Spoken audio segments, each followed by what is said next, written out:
வணக்கம் தீபிகா. அதாவது காஞ்சிபுரம் மாவட்டம் குன்றத்தூர் பகுதியில் குன்றத்தூரில் இருந்து ஸ்ரீபெரும்புதூர் செல்லும் நெடுஞ்சாலையொட்டி கால்வாய் பணி அமைக்கும் பணி நடைபெற்று வருகிறது.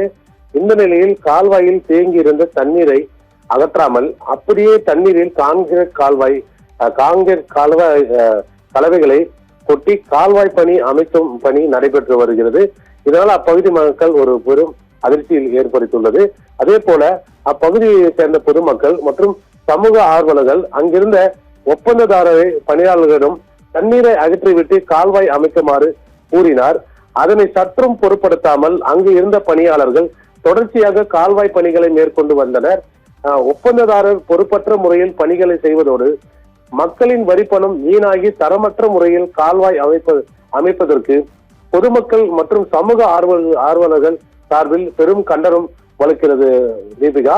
அதாவது தரமற்ற பணிகளை மேற்கொள்ளும் வகையில் அலட்சியமாக செயல்படும் நெடுஞ்சாலைத்துறை அதிகாரிகள் மற்றும் ஒப்பந்ததாரர் மீது கடுமையான நடவடிக்கை எடுக்க வேண்டும் எனவும் தரமான கால்வாய் அமைக்க வேண்டும் என்று அப்பகுதி பொதுமக்கள் மற்றும் சமூக ஆர்வலர்கள் ஒரு கோரிக்கை முன்வைக்கின்றனர் தீபிகா.